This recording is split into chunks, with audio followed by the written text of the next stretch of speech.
ó, se aparece um bagulho aí que indica a possibilidade de um criador, o Pirula tá fudido, acabou a vida dele, pô. Não acabou. Acabou, tá ateu, pra começar. Não. Né?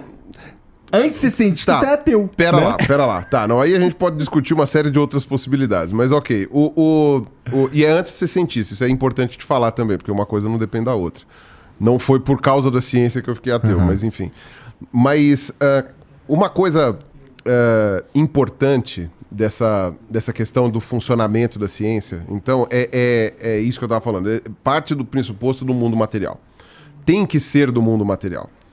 Entende? Então, porque você precisa ter uma base daquela explicação. Então, por definição, aquilo que o pessoal chama de ateísmo, como é que fala, metodológico, que eu não gosto desse termo, porque você pode ter explicações mágicas que não implicam em Deus ou não. Né? Então, eu diria que é um materialismo metodológico. Né? No mundo material, quando você tem essa explicação, é porque sem isso, a ciência vira qualquer coisa. A ciência deixa de ser. Então, por exemplo, se eu tenho uma explicação, sei lá, putz, eu quero entender a psicologia das pessoas, eu vou tentar estudar a psicologia humana. A explicação pode ser a genética, junto com o desenvolvimento, algum trauma que a pessoa tem, ou porque Mercúrio estava retrógrado quando ela nasceu. Tipo, você tem como avaliar o negócio do Mercúrio? Você não tem como avaliar, porque parte de uma força, de um, sei lá, de um princípio, de alguma coisa, que não tem, porque não é gravidade, não é a atração dos átomos, não é, não sei, sabe, não tem nada que justifique que Mercúrio mande qualquer coisa para nós. E também nada que diga que o psicológico da pessoa está vinculado à posição do astro no dia que ela nasceu. Então, a partir daquele momento, você sai da ciência. A pessoa que vai defender a da astrologia, que vai dizer, vai poder fazer isso muito bem, vai saber fazer isso muito bem, mas ela não vai conseguir, em determinado ponto, colocar isso no mundo material. Ela vai ter que sair do mundo material para dar essa explicação. E aí, a partir do momento que ela sai do mundo material, você não tem como ser palpável para você chegar e falar assim, tá, mas a explicação mágica, ela responde tudo, mas ela não explica nada. Essa que é a questão. A alegação mágica, né? Ela responde tudo, mas ela não explica nada. Então, Deus responde tudo, mas não explica nada. O que o Newton queria fazer não era parar na resposta a Deus. Ele não queria chegar e falar assim, não, Deus fez. Ah, tá bom, então eu vou jogar bolinha de gude, vou, sei lá, fazer outra coisa.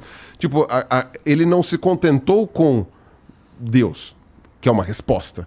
Ele queria uma explicação. Essa explicação, no caso, quem dá a ciência. No caso do que o Newton achava. Tem muito religioso que acha que quem dá a explicação é a religião. Mas no caso do Newton, ele falou, não, eu quero no mundo material. Então, se você começa a fazer alegações mágicas, você mata a ciência. A ciência já não serve para mais nada.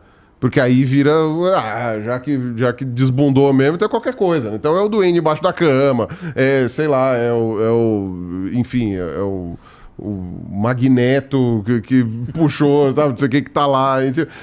Enfim, você começa a chutar o pau da barraca. Por isso que você precisa de critérios. Então, o materialismo metodológico, ele não é como é que se fala? Uma frescura de ateu. Ah, porque só tem ateu na academia científica e por isso que não sei o quê. Para começar, que não tem só ateu na academia científica. Eu tinha visto isso aí há muito tempo. Não chega nem a mais da metade, por exemplo. Na verdade, tem muito... A proporção de ateus, se você pegar a academia científica como um todo, a proporção de ateus é muito pequena. É um pouco maior que na população em geral, mas é muito pequena.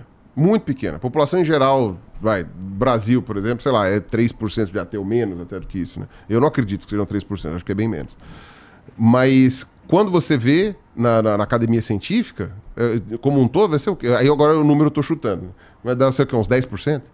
Não vai ser mais do que isso.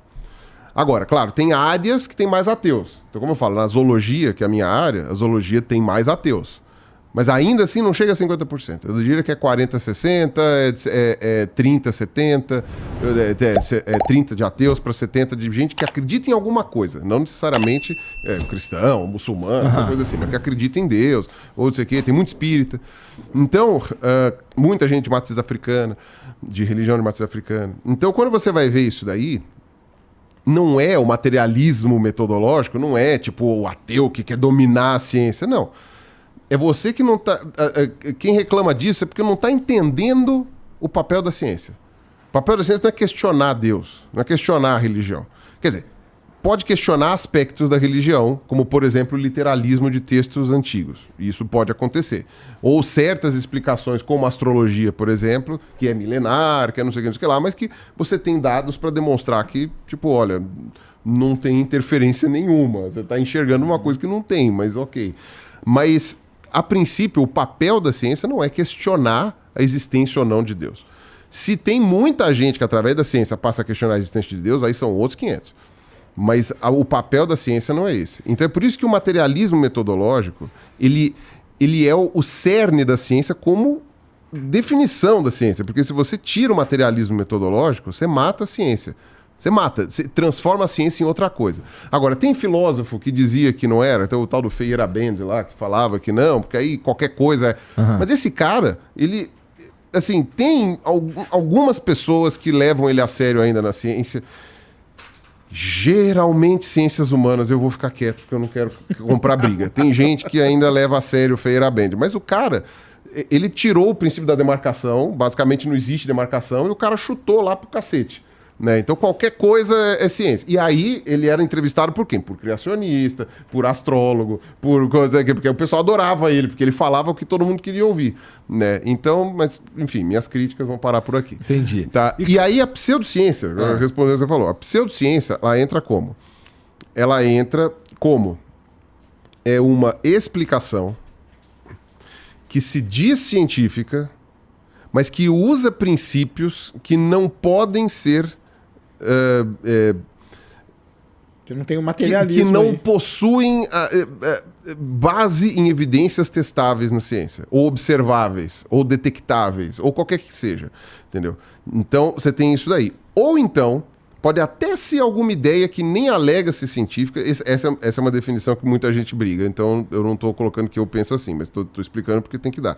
Algumas pessoas chegam e falam também, ó, não necessariamente precisa alegar que é ciência, mas precisa ser uma alegação que interfira o suficiente no mundo material para que possa ser medido.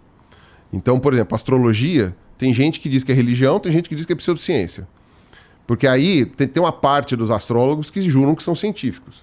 Aí, isso daí já vira pseudociência, porque eles estão baseados em explicações espúrias, que não, sabe, em dados espúrios que você não consegue medir, não consegue testar, não consegue reproduzir. Isso. Exato, reproduzir. Não faz a preditibilidade deles falha, prevê coisa, a predição dá errado em números grandes, né? Deu errado, deu certo para 1, para 2, tá, tudo bem, mas isso daí é aleatório, você pode fazer, né, ou leitura fria, que o pessoal fala. Agora, tem uma parte dos astrólogos, do pessoal que defende astrologia, que diz que não é ciência. Qual que é o teu signo? Adivinha. Né? Adivinha. Adoro isso. Né? Eu posso te falar uma coisa. Tem uma proporção de 1 para 12 de pessoas que acertam meu signo. É incrível. Não vale olhar